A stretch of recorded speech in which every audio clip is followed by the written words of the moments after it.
The business meeting went last week. We had a business meeting last Sunday to vote on some additions to our doctrinal statement, and we even had some folks who were not with us who kind of mailed in their requests on the yes or no on that doctrinal statement, and it was passed unanimously. The additions that are going to be moving into our doctrinal statement. So those of you who are the members that were there last week, we didn't have a tally for you until this morning, so we want to just let you know that happened. I have the little symbol of Guatemala up there because we have a wonderful ministry that has been going on to Guatemala now for the last 5, 6, going maybe on 7 years. And even though we have not been to Guatemala in the last 2 years because of COVID issues in the country of Guatemala and here, we continue to support those ministries that are down there. The pastor at Grace Baptist Church sent me a quick note. We have been sending funds and relief down there to them. They've been having a lot of difficulties there, and he says he wanted me to read this to you. What a pleasure and a privilege it is for us to greet you again from Ciudad Vieja, that's outside of the little village of Antigua, Guatemala, desiring for you that God fills your lives with peace and many blessings. Thank God we have overcome the critical phase of the coronavirus that we were infected with several weeks ago while serving the Lord. My wife suffered the worst with this illness. She had to be hospitalized due to the extremely low oxygen levels at great risk to her life. After 3 weeks, they returned her to us where we had to have her hooked up to oxygen for 3 more weeks, but now the doctor says there's no longer need for that. We provided all of those financial resources for her to be able to be hospitalized and to have that oxygen machine that she was so desperately in need of. We are still renting the machine just in case because she's still not 100%. My wife and daughter and I are still suffering the effects, but are better each day. As for the work of the church goes on, we closed for 3 weeks, but began services again and winning souls. We've also visited many members in our church, especially some shut-in ladies, and they took them some relief as well. We have also begun doing some social work, donating 2 walkers, a set of crutches, and a wheelchair. Some of those were donated by you. We stuck them on a bus and got them down to Guatemala. They have a lot of medical issues that are there that we kind of take for granted that we can just solve real quickly. Sometimes they go months and months and even years without some of those solutions. Thank the Lord, after the church reopened, we have gained 2 new members. He mentions the members. A man who has just recently started attending the church also runs the drug prevention center in Ciudad Vieja, which they hope to then be able to go and start ministering in that drug prevention center and start to be able to preach there as well. He says, finally, I want to thank you, brothers, for all you did for us during this sickness, for your many prayers and offerings that supported our needs for medical attention and many more related expenses. Thank you much also for your regular support that helps us to develop the work here in Ciudad Vieja. We are very grateful and praying God blesses and may He multiply what you do for us to win souls here in Guatemala. Sincerely, the Santos family in Ciudad Vieja. I also got some pictures yesterday from our dear friend, Pastor Carlos, at the Evangelical Mount of Olives Church, where we have been ministering and a part of that ministry for these last 7 years. We sent some relief funds down there, and they immediately used those to purchase food for the members of the congregation that have run out of food. They're no longer able to work and provide for themselves because of the shutdown of the country. And so when we send aid down there, they're buying the necessities of life, eggs, rice, beans, oil, things to cook with, things to clean with. He told me that they set time aside and all the ladies prayed to thank God for what the ministry at Spicewood Baptist Church is doing for them. So when you see these ladies circling around and praying, they're praying, thanking God for you and for the ministry that's helping to minister to those ladies that are there. They picked up this has been about the 8th or 10th food distribution we've done in that little church down there over these last several months. So I want to just pass that all on to you. They send me, I send the resources, they send me the thank you, but it's you that's making that possible. So thank you for all of your support in the ministries that we continue to pray for and encourage down there in Guatemala. praying that this will soon be a time when we can go back and visit our brothers and sisters there and help them in the ministry that's happening there. So, a little update. Well, if you're joining us maybe for the first time, or maybe you've been with us, we're going to switch gears a little bit this morning. We have been on the topic of seeing the world through a biblical lens, trying to develop a Christian worldview of the circumstances that we find ourselves in life. And we have a worldview. It's how we make sense of things. It's how we answer the questions of life, how we view the news and the world scene and make sense of that in our mind has a lot to do with our worldview. And what we have decided that we have desperately need to do is to see the world through this book and through the lens that this book gives to us. And so we started off that journey by looking at what the Bible tells us about the person and the nature of God, his intentions, plans, and purposes. We looked at the nature of mankind and what is going on in the situation with mankind and our situation and the circumstances that we find ourselves in as a human race and what God's plan is for that. We looked most recently at, what did we talk about last? We talked about last week, if God's got this wonderful plan and we've got this wonderful, sovereign, loving and kind God, how do you explain suffering and evil? And so we've spent 4 or 5 weeks working our way through what the Bible teaches us about this topic, not only where it came from, what its origins are, but how we are to respond to it in God's ultimate plans and purposes for suffering and evil and putting an end to those things. Well, we want to keep going with topics that are important to us, and I developed this back last December and January, and it's in my list of things I thought would be important to talk about. And we're going to get to probably another 10 or 12 topics, but probably the next 2 or 3 weeks, we're going to be talking about the topic of the environment. We are going to try to take the biblical lens and say, what is a Christian's view on this environment, a worldview of the world in which we live? How are we to make sense of this? What is the right response? Because not only do we need to make sense of it biblically, but then we need to respond to it biblically. And if that means being counter to our culture, well, then we're counter to our culture, because we want to form our view from this book and respond as God would have us to respond to all of the topics that we're looking at. And thankfully, we have a book that speaks to all of these topics. God has not left us to wonder what we should think about these things. He's given us some very clear direction. And so this morning, we want to kind of jump into that. I'm going to fill you with a lot of information, but I'm hoping that beginning information just kind of piques your attention, piques your interest on this topic, because what you're going to see this morning is when we're talking about environment and environmental issues, we have long passed the idea as to whether we think recycling aluminum cans is a good idea or not. We are way past that. And I'll explain that to you this morning. The idea of the environment and where that is going and the environmental issues are huge. And I think I can help you see that as we study together this morning. I brought a lot of research with me. And I'm not going to bore us with research because I want to desperately want to get into the pages of scriptures. But I need to help you see that this is not whether or not we're going to have a recycle box out here or not anymore. This is way bigger than that now. Because everything we're going to view in a biblical worldview will ultimately end with what we believe the very end looks like.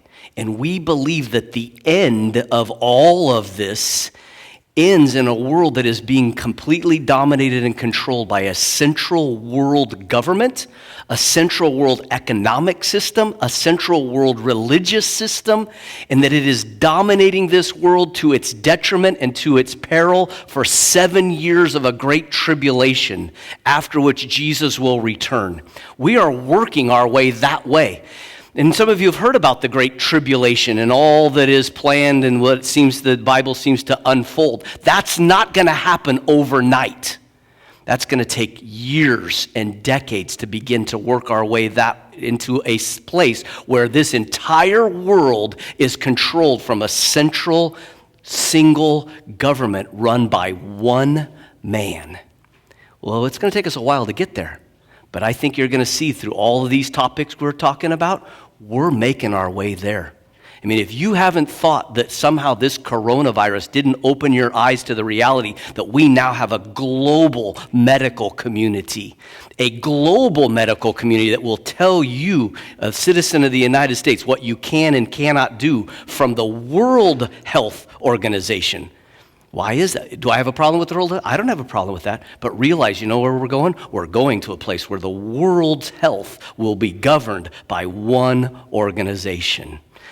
Every topic we're going to talk about eventually wants to get there.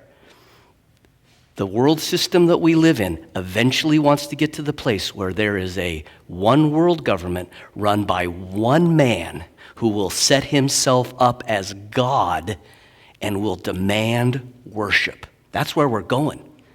It's not going to happen overnight. We are in the process, though, of moving there.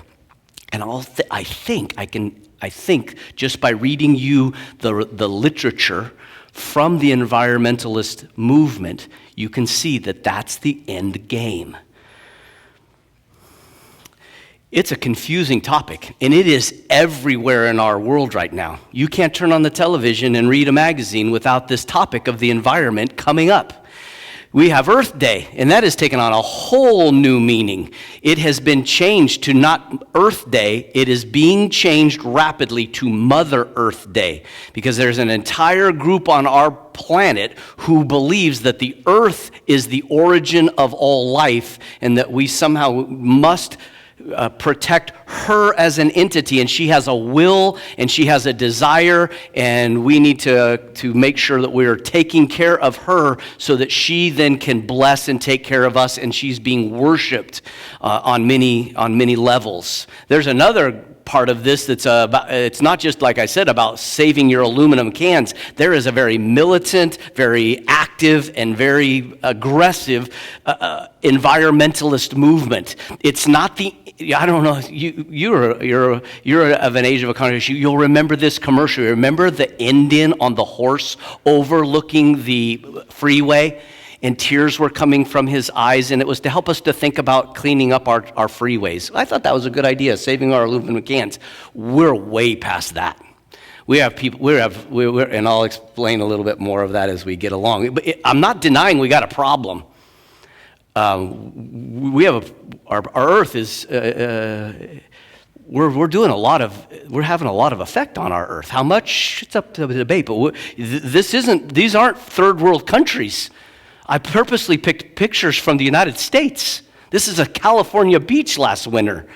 We got some issues to think our way through. We can't deny this is happening, nor do we want to begin worshiping our earth. So where's the balance? Where's the place in the middle? Where does God's word help us to balance out our understanding of this? It's becoming very much a young people-driven movement. And as you watch the news and read the literature, you'll find that that's very much the case, and they are not happy with the current situation because they think they've been told that things are about to end. We are like on the precipice. Well, I remember as a kid growing up in California, we got prepared in California for a couple of things. One of them wasn't reading and writing, but one of them was being prepared for the great earthquake that was going to destroy California. And we had to crawl under our desks periodically, 30 seconds, 40 seconds or so, to prepare us for the greatest earthquake that was going to hit California. The other thing that we were prepared for, and I remember this very specifically, is I was to be being prepared for the coming ice age. Well, now that's all changed. When I was at Portland Community College, I was forced to read this book in the civics, Western civilization class or something. Had nothing to do with Western civilization. The author was telling us by 2020, the world would be so overpopulated that we would have mass deaths everywhere, catastrophic disease because of deaths all over the planet. That came and went. That book obviously came and went. And I know that I've heard of catastrophic events supposedly happening, every 4 or 5 years for the last 40 years. And yet here we are. And yet today, if you turn on the news, you'll be told that we are on the precipice of this whole thing coming to an end because the planet is warming so rapidly that we're all going to die. Well, according to NASA, and this is NASA's off of NASA's website, do you realize that since 1880, it's when they really started keeping track of climates, because we finally had the technology to be able to start keeping track of climate around the world. Since 1880, the Earth's temperature has risen. If you watch the news, you would think 20, 30, 40 degrees. The Earth's temperature since 1880 has risen 1 degree. Now that could be a lot, because the NASA scientists also believe that if it went the other direction, a decrease of world temperature by just 5 degrees would put us back in the Ice Age, which means we've basically moved from the Ice Age 6 degrees warmer. And I'll bet you everybody who lived in the Ice Age is going, yes, I'm so thankful it's not 6 degrees cooler. Otherwise, we'd have sheets of ice all over the planet. And I've walked on the places where there were sheets of ice. You can go up in the Sierra Nevada. You can walk on the granite limestone, the granite that's up there, that's polished, is as smooth and as glittery as a tombstone because of what those glaciers did. And those glaciers slowly receded and are still slowly receding as we're getting warmer. But what we're being told is that's a catastrophe waiting to happen. Maybe it is, maybe it's not, because it wasn't a catastrophe the day that the Ice Age ended. We were actually happy that it started warming up. But it's just something to think about. Maybe it's not as huge of a catastrophe, that 1 degree, but maybe again that it is. Maybe it's something even more than that. So I went to the United Nations, and I discovered they had a climate crisis paper that was being written, and their in conclusion from the United Nations that they say that our path forward is this: we understand that new technologies and natural-based solutions will enable us to leapfrog to a cleaner, more resilient world if governments, businesses, civil societies, youth, and academia work together. We can create a green future where suffering is diminished. This is not about recycling aluminum cans. This is about diminishing suffering. Justice is upheld. Harmony is restored. You would have thought it was about Jesus coming back, wouldn't you? No, this is about the globe issue. Harmony is restored between people and the planet. It's a social issue, you see. We're going to restore all the social situations and get things back where they need to be. How are we going to do that? Well, if you talk to the World Economic Forum, which I went to their website, what they propose is a little interesting to you, and you might find this I thought this was about aluminum cans and having, we have those 2 dumpsters at our house, and like we put all the leftover plastic stuff in one dumpster and trash in the other. This is not about you separating your garbage anymore. Here's what's happening. What has happened, according to the World Economic Forum, is that significant amount of worldly wealth and power has been accrued. They've accrued their wealth and power on the back of carbon emissions. This desperate disparity between those who that emit carbon and became rich and those who did not emit carbon and remain poor is a defining feature of this world being changed by humanity. And so what we now need to do is not recycle aluminum. Here's what we need to do. The wealth and power that many organizations and people have accrued while emitting significant amounts of carbon should be mobilized. How do you mobilize power and wealth? You take it. So they want us to mobilize the wealth in a significant part to start addressing the pronounced environmental and social injustice This is not about recycling aluminum cans. This is about social injustice being solved by taking from those who have gained wealth and power from carbon emissions and giving it to those who have not. And you think, oh, that's preposterous. Nobody would ever do that. Well, I don't know if you are familiar with the Kyoto Protocol and the new agreement that we've just again jumped into just this last couple of months in Paris. Let me see if I can break it down for you really quickly. The Kyoto Protocol, which we jumped all into under Clinton, and our vice president was there and made a big part of, and now he's back. He's very much interested in this thing that's happening in Paris. If I could just break it down, you can go research. I can go to your website, but let me try to make it as simple as I can. Here's what those organizations are proposing, and we are signed up for it. There are one-unit groups of nations, big, powerful nations. We're one of them, who are going to be expected to lower our carbon emissions by a certain percentage in order for us to become leave a zero carbon footprint. That's their idea. However, there's a whole other tier of nations that they're not going to be held responsible because they're third world countries. They may or may not be emitting a lot of carbon. It doesn't really matter. They're going to be given carbon credit. The big countries who are emitting a lot of carbon don't necessarily have to reduce their carbon. What they have to do is pay money to those other countries who will give them their carbon credits. So on paper, you can be carbon neutral, though you've changed nothing. What you've done is you've simply taken what your credit, your debit, and you're giving your debit to somebody who's got a credit who can give it to you, and it can be a wash so that on the morning news, they can say, guess what? We reached carbon zero. Did anything change? Absolutely not. Wealth was taken from one country and given to another. You say, that's absolutely crazy. I say, well, here's the idea. This is from their organization. Here's what's going to happen. Emitters, that's us, are given a cap on emission. If that cap is exceeded, they must buy credits, and if they emit less than what is allowed, they can sell credits.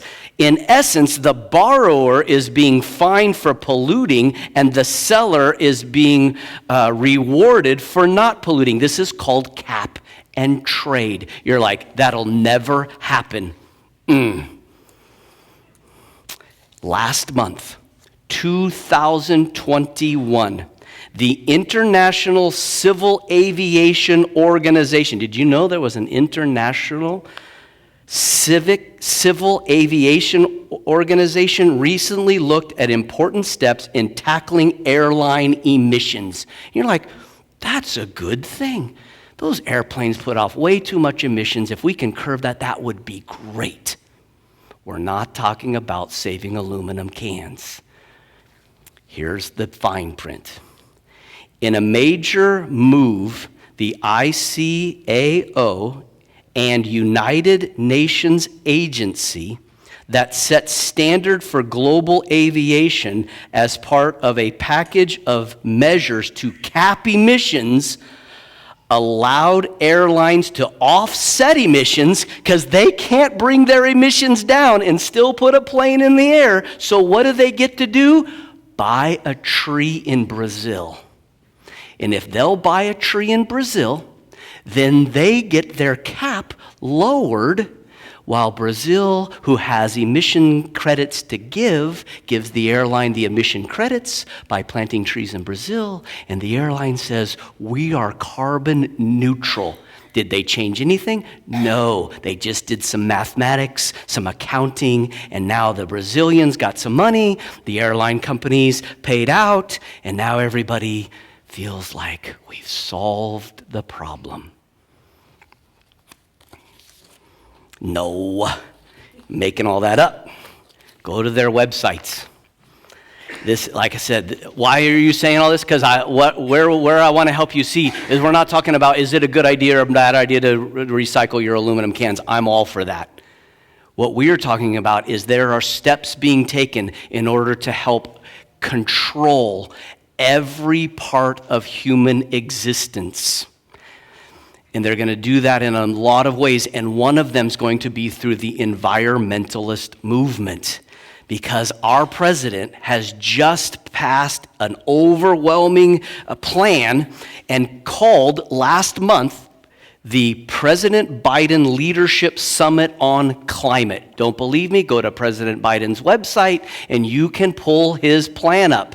His plan has a lot of things in it, and it all has to do with somebody starting to control natural resources. Because you just can't let people mine stuff out of the earth. We need to tell them how they can mine it, how they can't mine it, what are we going to do with those precious metals. So they're going to take over our natural resources of all of our metals. There's also a plan here to take over the use of fossil fuels, not just in the United States, globally, so we can control the fossil fuels being taken out of this planet. There's a plan to take over the use of other natural resources, such as timber and the logging industry. Why? Because there's got to be a control on all of that. Why does there have to be a control on that? Because if you don't bow to the beast, you cannot buy or sell or trade or do anything. So they've got to take all that control. They've got to control everything. One of the great tools that they will use will be the environmentalist movement. On day one, President Biden fulfilled his commitment to regain the Paris Agreement. Days later, he took exclusive action to ensure we tackle the climate crisis at home and abroad, all while creating jobs and strengthening our economy. This week, he held a historic summit with 40 world leaders to show that America is back. You can read his paper. Well, how in the world did we get here? Well, what's most also disturbing to me is that this has touched the church. The young evangelicals for climate control. Did you know there were young evangelicals for climate control? They out to do mission work, save the souls, and bring people to a faith in Jesus? No. They are a national organization that has put pressure on the National Association of Evangelicals with the purpose of affirming climate change as a gospel priority and call upon the members to act on climate. Last year, one of the young pastorette ladies, an intern at Boston Chinese Evangelical Church, testified before the Massachusetts legislature in support of carbon pricing. What is carbon pricing? That's putting that cap on people who are spending too much on carbon and making sure that they get fined and money gets going. She's a Marxist and she doesn't even know it. She's disguising herself as a young evangelical for climate action. This is not just picking up aluminum cans on the side of the road. I used to do that after football games because aluminum in California, you got so much per can.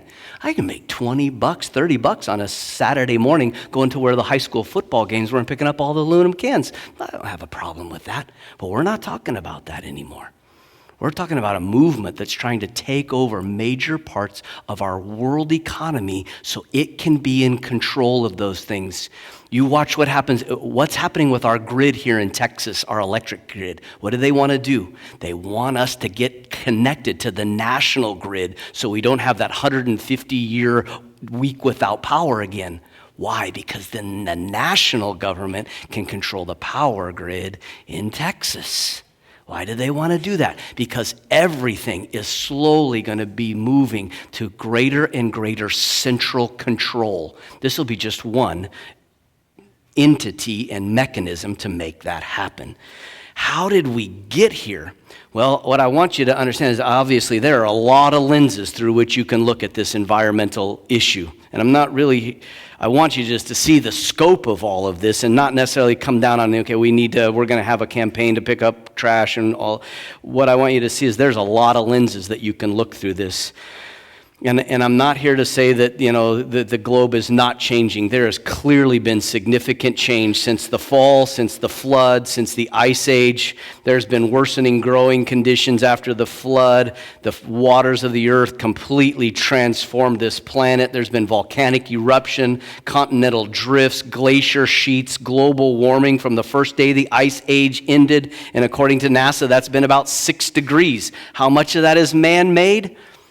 Since 1880, we've gone up a degree. That's been the entire industrial revolution, and we've ticked a degree. Is that all about us? Is that not? I don't want to debate whether the globe is really warming or not really warming. According to NASA, the planet has warmed, especially since 1975. 2/3 of that degree has occurred since 1975.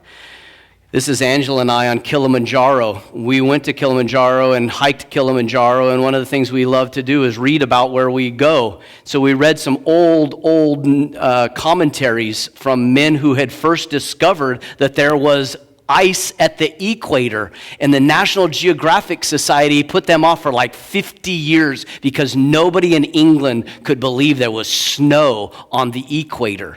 And they measured the snow. And where Angela is standing right now, there was snow on the ground in the summer. Well, you can see there is no snow on the ground there, all the way up to the top of that mountain. And when we got to the crater at 18,000 feet and started up to get to the 19,000 foot peak, there were only some small little glaciers up there left, occasional snows. So I'm not saying that something's not changing. The earth is changing. Things are happening. Who's causing that? I don't want to get into that debate, but I want us to see that things are happening, things are moving, and they may be being used to move an agenda that's not about picking up aluminum cans anymore. Because what's happened in all the issues we've talked about is that God, the Creator, has been taken off the table as an answer, and so therefore every answer after that is going to be wrong. Because God is no longer being considered. It's His planet. He created it. He has plans and intentions, and that's what we want to come to understand with the few minutes we have left this morning. I want us to go all the way back to the beginning. And if you have a Bible, let me invite you back to the book of Genesis, the first chapter. God had a plan for a sustainable creation.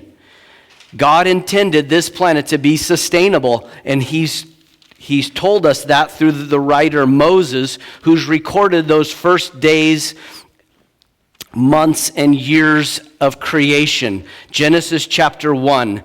Read with me just together, starting with verse 29, and you'll see that God intended this planet to be sustainable. He says God blessed that is Adam and Eve, male and female, that He created in His image. He created them to be the image bearer of the Creator. And He said to them, be fruitful and multiply, and fill the earth and subdue it and have dominion over the fish of the sea and over the birds of the heaven and every living thing that moves on the earth. And God said, behold, I have given you every plant yielding seed. Not only did God give that to them, it was for them, but also notice that they are sustainable. God didn't make an apple tree with no way to sustain itself. Within every apple is the opportunity for another apple tree, and then some, right?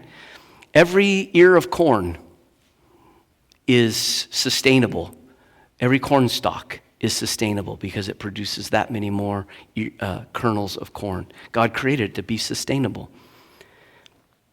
Which is also part of the craziness of evolution, because I don't know if you've ever planted a corn kernel, but you never, ever, ever, ever expect it to bring up a pear tree.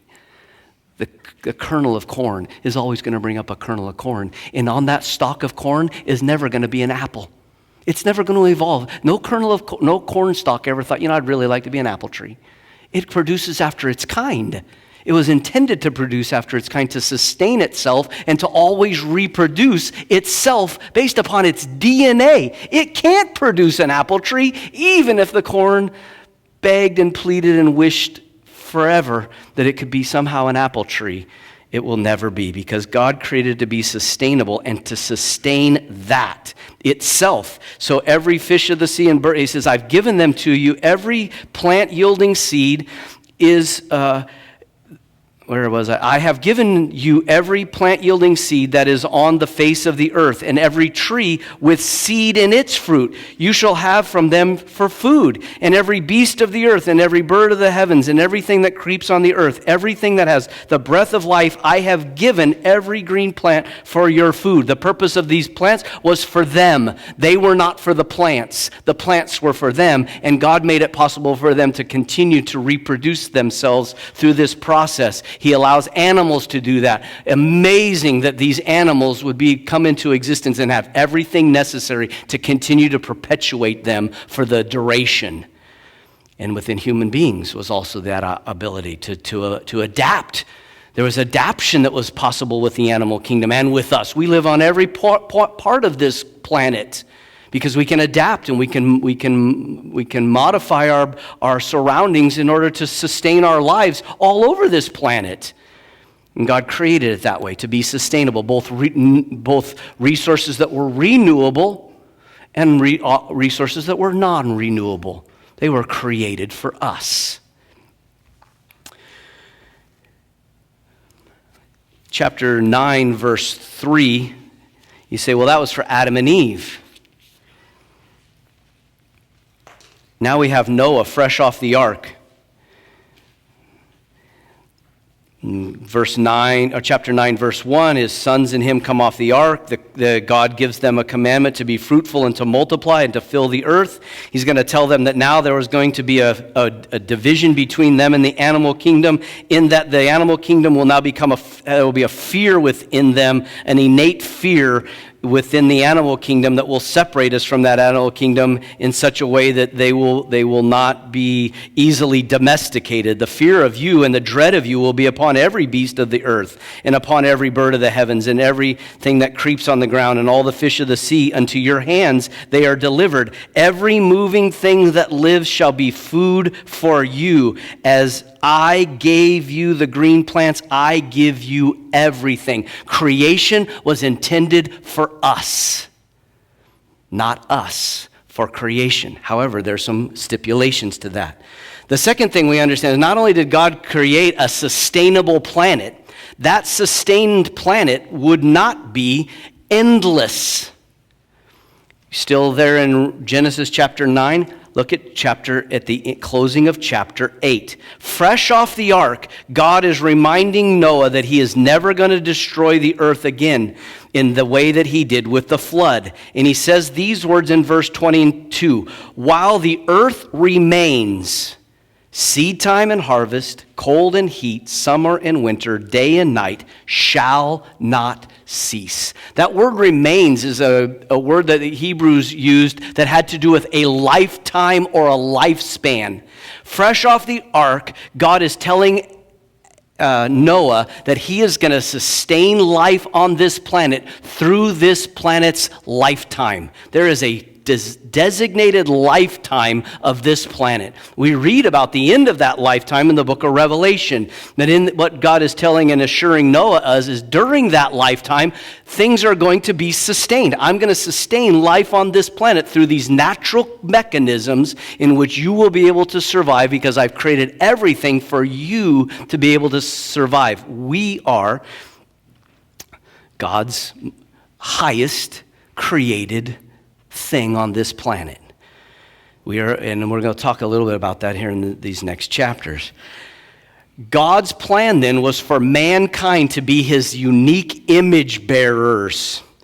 Remember we read that when he said, we're going to create male and female, we're going to create them in our image. Let me give you a little bit more detail as to what that was supposed to look like. Are you still there in the book of Genesis? Genesis back to chapter 1.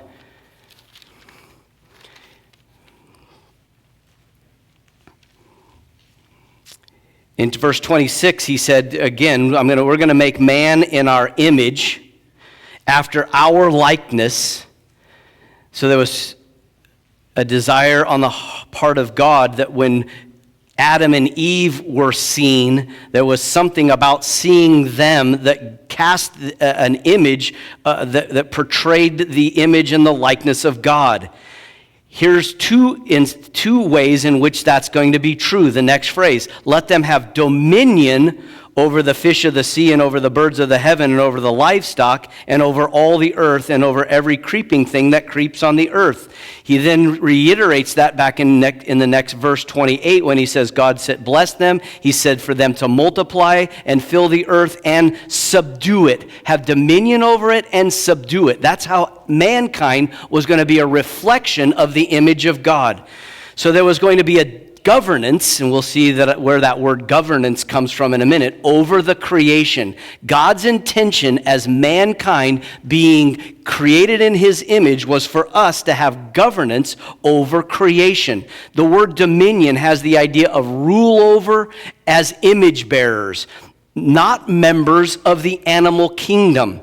We are to have dominion over that kingdom, so how does that relate to then us being the image bearers? If we're to have dominion, it simply shows that God, the Creator, has every right to have ultimate dominion.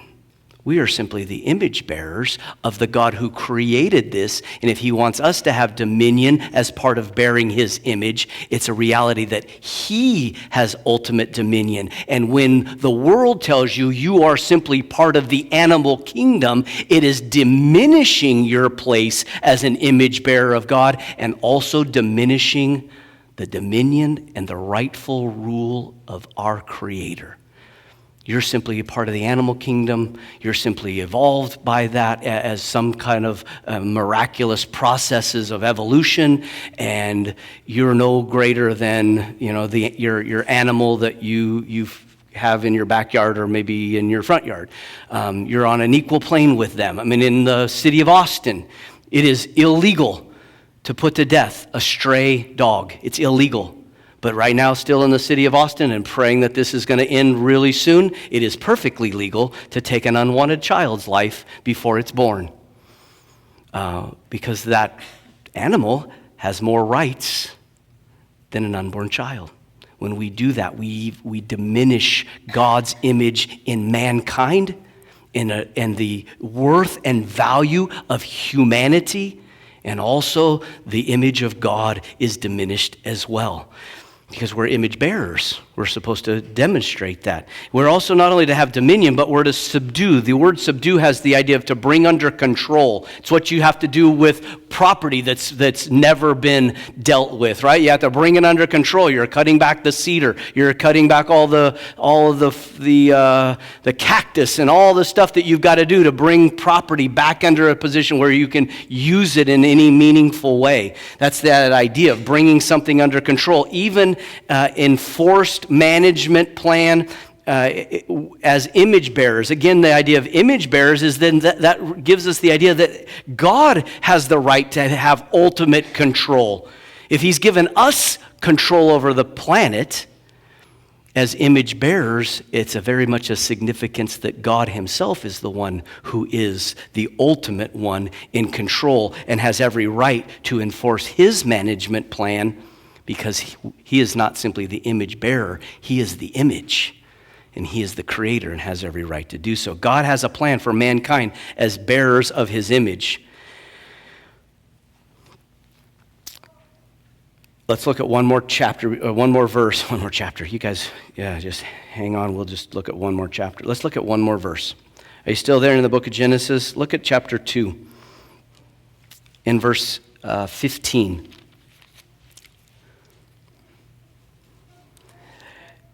God took Adam, put him in the garden. He'd been given dominion and rule over the entire earth, but now he takes him to a unique place that he's prepared uniquely for Adam. He's taken him to the garden to work it and to keep it. And the Lord commanded the man, saying, you can eat of everything. I'm just going to give you one thing that you're not allowed to do. But his primary purpose in that garden was twofold. One, to work, and the other was to keep. The word work, some of your King James versions, if you're reading one, is to dress. It has the idea to till or to cultivate. It's where we get our word husbandry. It wasn't simply used, though, of the garden, because by the time the two sons of Adam and Eve come on the scene, one of them is a worker, a husbandman of the flocks, and the other is the husbandman of the ground. Adam and Eve had different occupations. They were both, however, working the ground and the resources that God had provided them.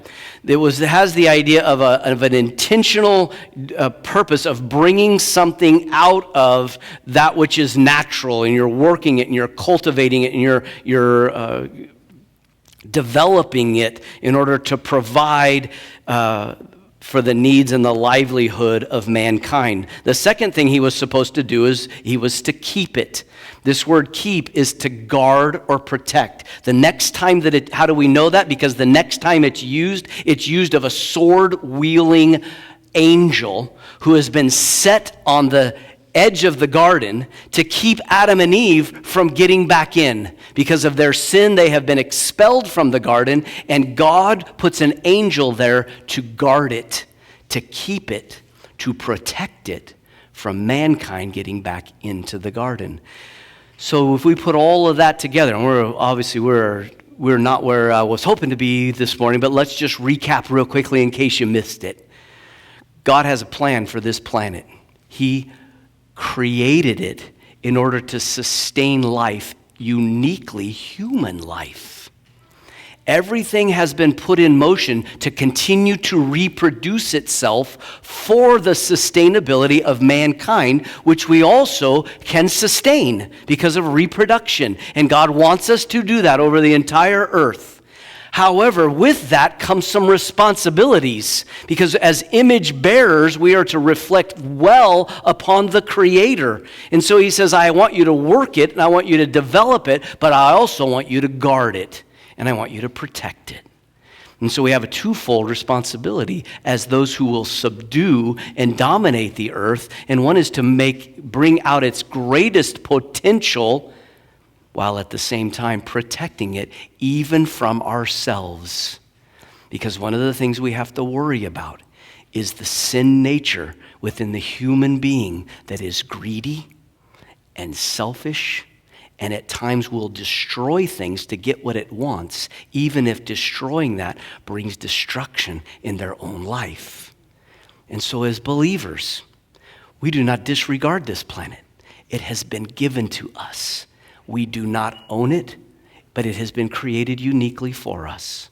We are given the responsibility to take care of it and to allow it to be used to bring about its maximum potential for the quality of our life. But if we're not careful, we can actually have a detrimental effect that also affects the quality of our life. I think it's a lot like, I'm going to skip way ahead and then maybe we'll come back next week.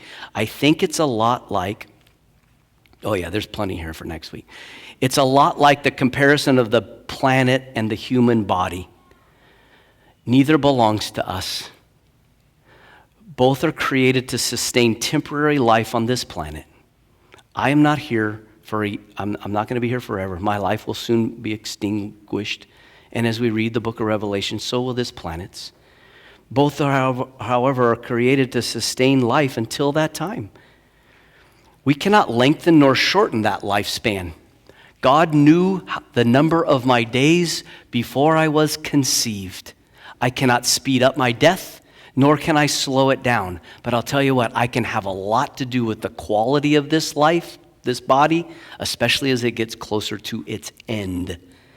And we can have a lot to do with the quality of this planet, especially as it gets closer to its end, as being those who are given a responsibility as image bearers to protect it while at the same time using it as it was intended to be used, which is for the betterment of mankind. As image bearers, we will then be responsible to manage and carefully protect both. It is, as the environmentalists say, the only one we have.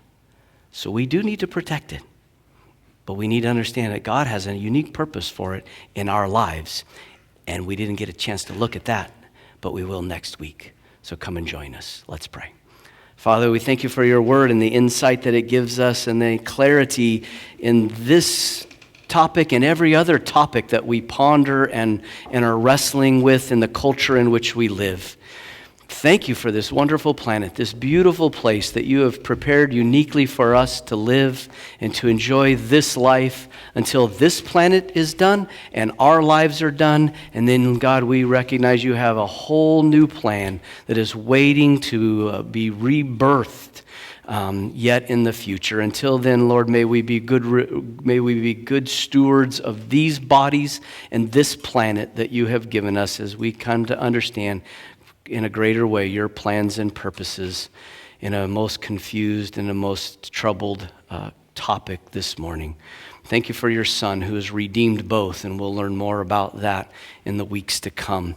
And until that time of our redemption, give us the courage to live for you, regardless of the circumstances and regardless of the climate that we find ourselves in.